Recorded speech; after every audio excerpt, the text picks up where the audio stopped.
Ashama harka fuunee akkam jirtan kabajamtootaa fi hordoftoota ayyaantu asalla chaanal jedhutti kan argamtan nagaa waaqayyo jaalalli gooftaa bakkuma jirtanitti isiniif haa baay'atu jecha egaa ka dhugaa dubbachuuf hedduun isinitti gammadee yaada shamarra sadii qabadhee dhufeetu jira dhugaa dubbachuuf ijoolleen baay'een koomentii babbareedaa koomentii namootu akkasuma yaada bal'aa yeroo keessan attanii dhugaa dubbachuu fi koomentii dhedheeraa naa barreessitanii jirtanii galatooma isin jechuun jaaladha.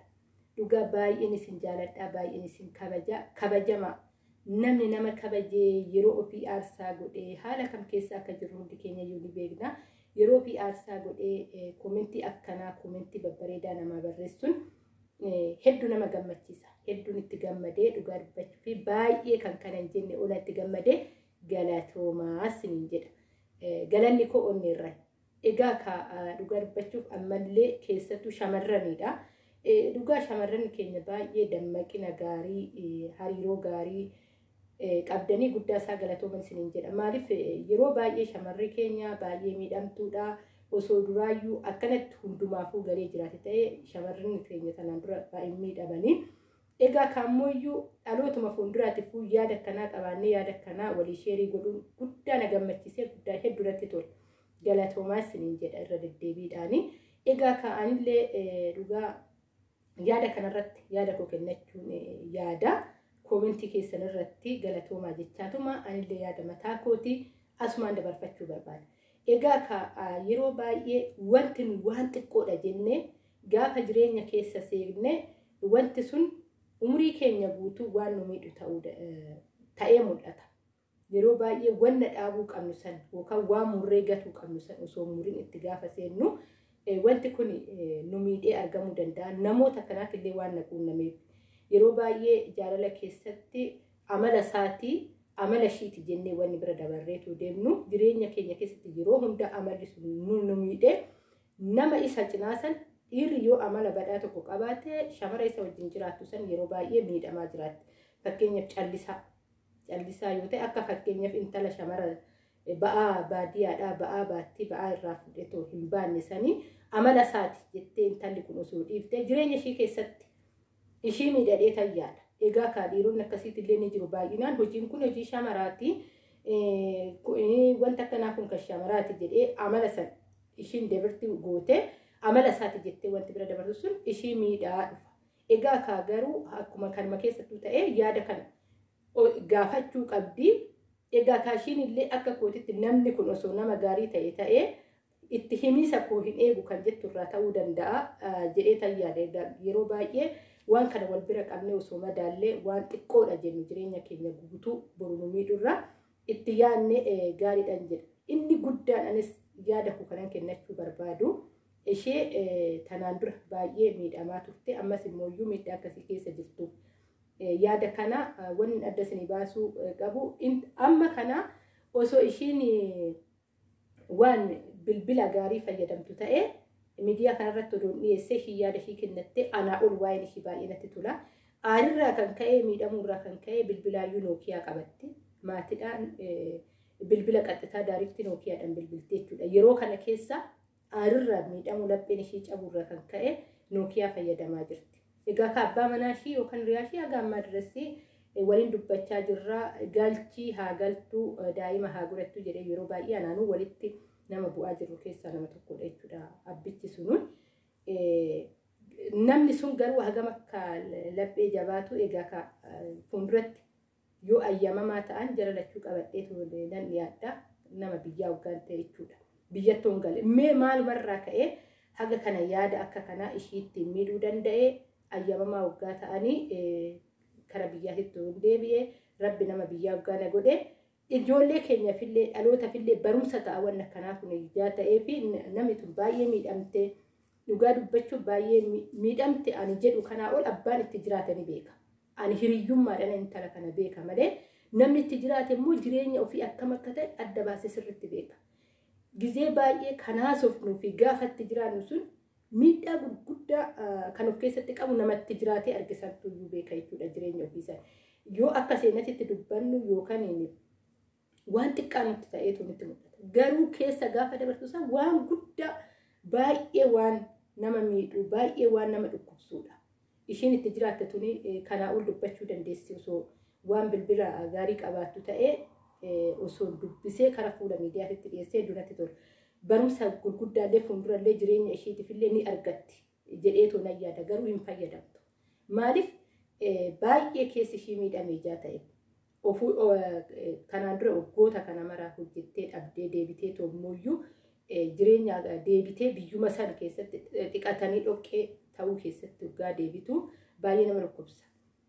Yeroo baay'ee kana shamarri keenya kan ittiin miidhamnu takka maatiidhaan keessattuu shamarri biyya harabaa qisaasicha ganzabaat irratti yookaan maatiidhaan yookaan hiriyaadhaan yookaan abbaa manaatiin kana shamarri biyya harabaa miidhaa guddaan umurii keenya illee nurraa nyaachaa jiru nama amanuu gubbaarratti kara qarshii kanaan wannumti nu miidhee ishiin bar biyya harabaatti galtee umuriin ishii dhumatee dhaluu dadhabdee nuun jedhamnee too yookaan akka fakkeenyatti nu fudhatanii qisaasa icha qarshiitirraan yeroo baay'ee jechuudha.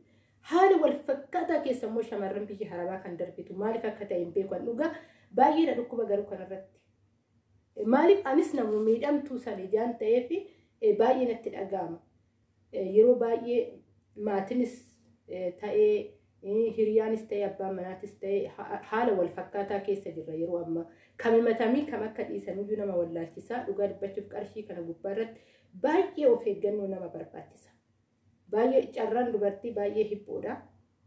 Osuma hin beekin, osuma taphattuu, osuma utaaltuu kanan godhadha osoo jettu kun asiin na jala qaawwee osoo jettu umuriin dhumata.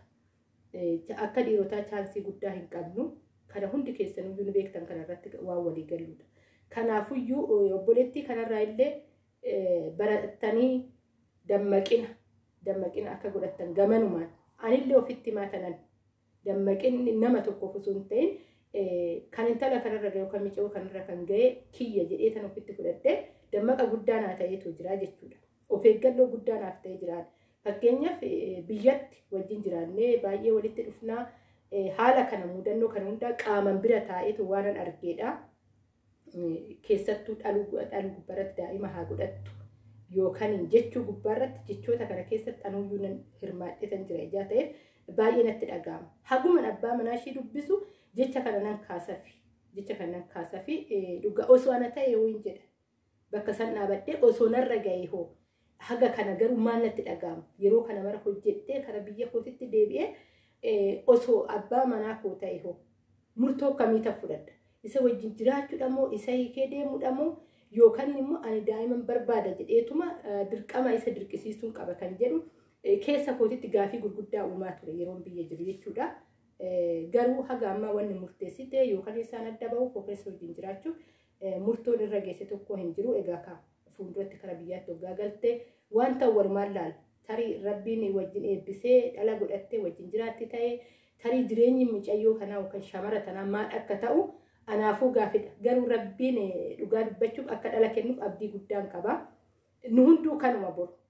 Yeroo keenyatti haa fayyadamnu kanan jedhu osuma hin beekin osuma kofallu osuma taphannu waggaa kana dabalanna bakki kuni bar akkana keessattuu yeroo kana keessa jireenyi Itoophiyaa qaaliidha amma zayitii olii gad oofaa jiranii zayitiin 1000 seene zayitiin 700 seene haa seenu biyya keessattis akkuma jireenya ofiitti jiraachaa jira ilmi namaa haa seenu garuu ofittis nan hima isin bichaa osoo hin ta'in gallee dhala keenya godhannee dhala keenya wajjin akkuma dubartiin biyya rakkattee jiraatutti rakkannee dhala keenya guddifanne nullee fakkaatti keenya lafa godhachuu qabnaa jedhee tan yaada.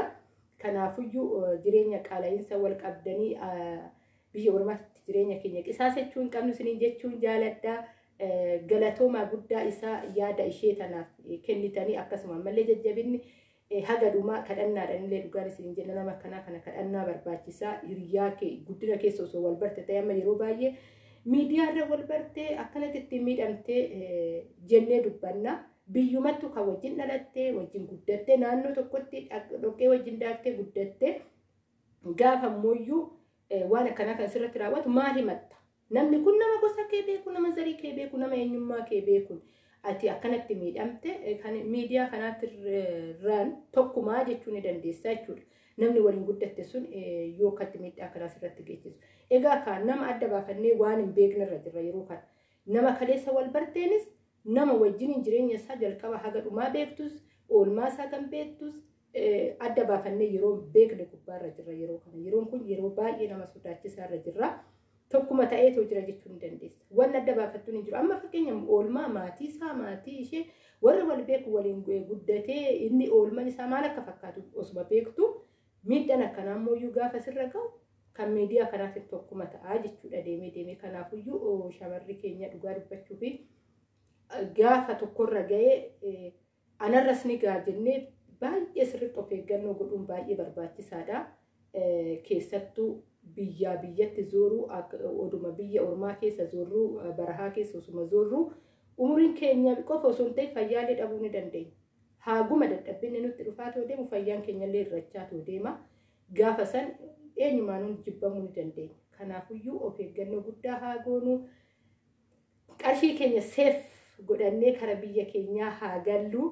Waan xiqqeeshuu akkuma dubartiin biyya keessaa dhugaa shamarri biyya keessaa barii qarshii xiqqishuu nyaatte akkatti jiraattu ni beekti. Mee uffatuma shamarran biyya harabaatii fi biyya keessaa uffatan odoo laaltan dhugaan isin jedha. Kafanni isaan uffatan barseefi isaa kan eege kafana oggaa 5 dura 6 dura surree bitatan feekiin godhu. Dhugaa dubbachuu fi ani akkatti miicaan beekan akkatti dachaafatan beekan. Nuti garuu gaafa gallee hojii ajaaguunni kafanni keenya muluu feekii ta'a. Akkatti qabatan ijaa hin beekne fi jechuudha akka isaanii sanitti. Nullee mee galleetuma akkuma isaanii sanitti jireenya biyyaa wajjin wal baruu yaallee biyya keenyatti jiraanne akkuma dubartiin kamuu biyya ofii keessa jiraatte dhala ofii guddifatte nullee nama akkasii haa taanu cimtuu shamaraa taaneetu tanaan dura shamara biyya harabaa jedhanii miti buna gurguruudhaan barandaa jalatti nu laaluudhaan iddoo waan bakka xiqqaa adda addaa biyya harabaatii galte bara. Nun jedhanii miti amma immoo waaw shamarra biyya harabaa bara amma bara akka duriitii miti bara.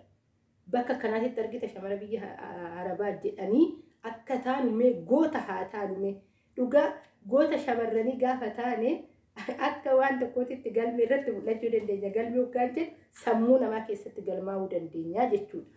Kanaafuyyuu mee tokkoon keenya namni baay'izawee jireenya mataa ofii barmoowate goota.